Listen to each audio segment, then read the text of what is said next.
आपने बहुत महत्वपूर्ण सवाल पूछा है और केवल हम सीमित यहां तक न रहें जेपीएनआईसी या रिवर फ्रंट।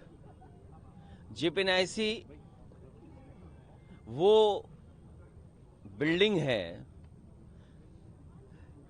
जिस बिल्डिंग को नेताजी ने किसी समय शिलान्यास किया था।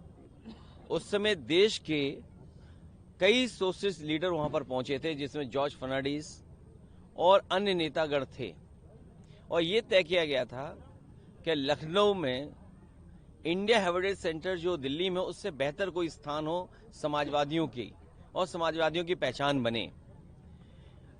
शायद मुख्यमंत्री जी ये बात नहीं जानते होंगे कि जब इनके दल का गठन हो रहा था, बीजेपी के दल का गठन हो रहा था, उस समय भारतीय जनता पार्टी को अपने आप को समाजवादी बताना था। इनके पास कोई समाजवादी नेता नहीं था। बंबई में जब भारतीय जनता पार्टी की स्थापना हुई, इन्हें समाजवादी चिंतक चाहिए था, समाजवादी नेता कोई इनके पास नहीं था, तो इन्होंने जेपी की ही तस्वीर लगा करके पूरे देश और दुनिया में ये बताया कि यही हमारे समाजवादी नेता, इनके रास्ते पर हम चलेंगे। उस समय अटल बिहारी वाजपेयी जी राष्ट्रीय अध्यक्ष बने थे, क्योंकि हमारे ये चीफ मिनिस्टर बिष्ट साहब, इन्हें भारतीय जनता पार्टी से कोई लेना देना नहीं है। भारतीय जनता पार्टी के सिद्धांतों पर, भारतीय जनता पार्टी का कब गठन हुआ था, किस सिद्धांत को लेकर के भारतीय जनता पार्टी चली थी, क्योंकि ये दूसरे दल के हैं और इसलिए भारतीय जनता पार्टी के लोग भी बहुत दुखी हैं। वो चाहते हैं कब ये हटें, लेकिन कुछ रास्ते कभी कभी नहीं बनते हैं। तो पहले तो ये पता होना चाहिए, जब भारतीय जनता पार्टी का गठन होना था, इन भारतीय जनता पार्टी के लोगों के पास, जिनकी बड़ी बड़ी प्रतिमाएं लगी हैं, इन्हीं में एक राष्ट्रीय अध्यक्ष चुने गए थे। उन्होंने अपने आप को समाजवादी साबित करने के लिए जेपी जयप्रकाश जी की तस्वीर लगाई थी। शायद ये चीफ मिनिस्टर बिष्ट साहब नहीं जानते हैं। और दूसरा, रिवर फ्रंट, जिस इलाके में हम लोग आए हैं, कुछ चीजें न बनी होती तो बाढ़ आती है, पानी भराव होता है, क्योंकि ये हिस्सा निचला होगा, पानी बह करके यहाँ आ जाता है, बहुत सारे हजार लोगों का जीवन बर्बाद हो जाता है।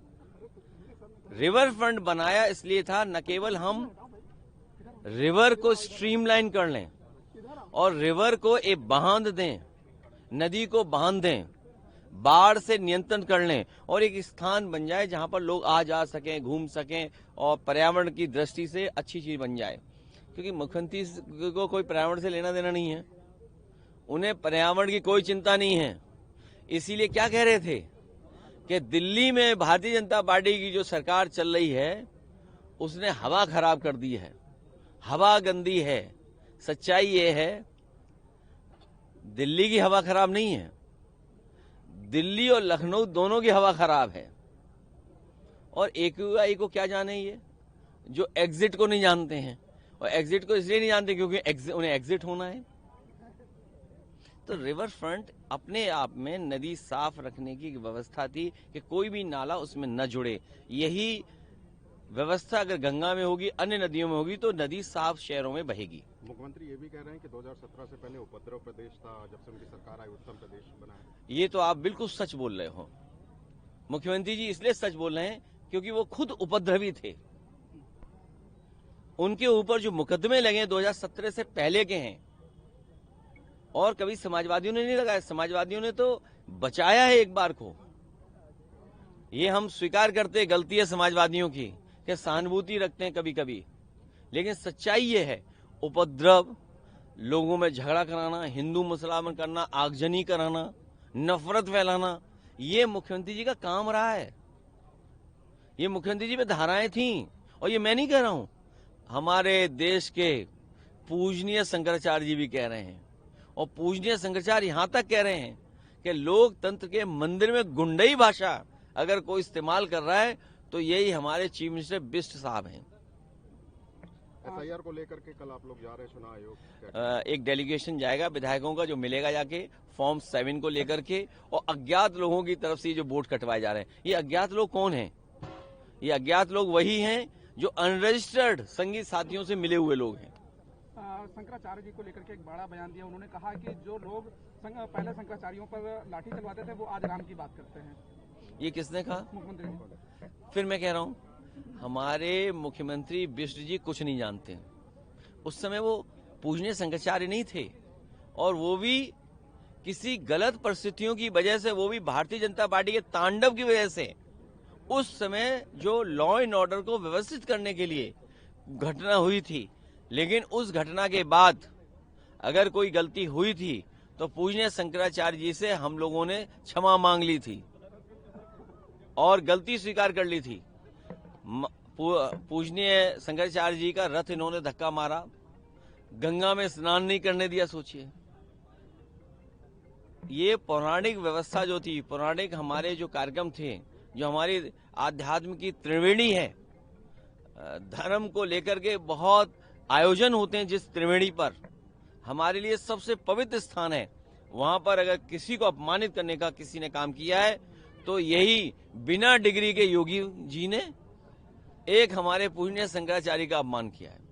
और मैं ही नहीं, इस देश के पूरे सनातनी और पूरे पीडीए के लोग पूजनीय शंकराचार्य का जिन्होंने अपमान किया है, उनको वोट के माध्यम से बाबा साहब भीमराव अम्बेडकर जी के अधिकारों से सबक सिखाने का काम करेंगे। मणिका घाट को लेकर के भी उन्होंने एक सवाल किया है, कहा कि जो मणिका घाट का वो विकास कर रहे हैं, लेकिन समाजवादी पार्टी उसका विरोध कर रही है।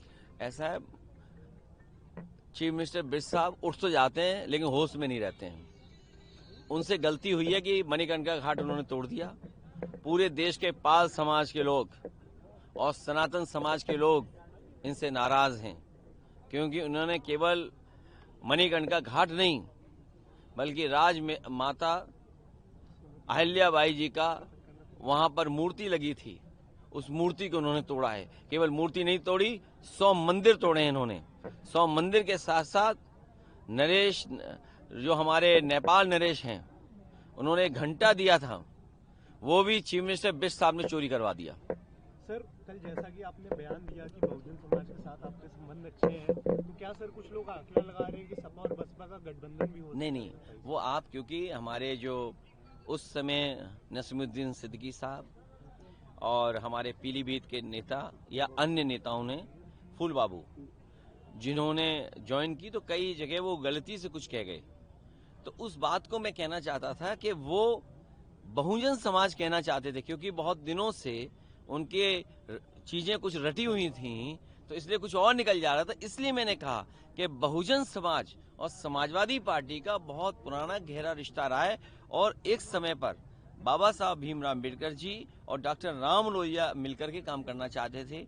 नेताजी ने भी मिलकर के माननीय काशीराम जी के साथ काम किया, लेकिन अब इधर कुछ मामला अलग हो गया है। इसलिए उन बातों पे मत जाइए। हमारी पार्टी की कोशिश होगी कि बहुजन समाज, पीडीए समाज और जो पीड़ित है, दुखी है, जो अपमानित हो रहा है, उन सबको साथ ला करके इस भारतीय जनता पार्टी को हटाएं।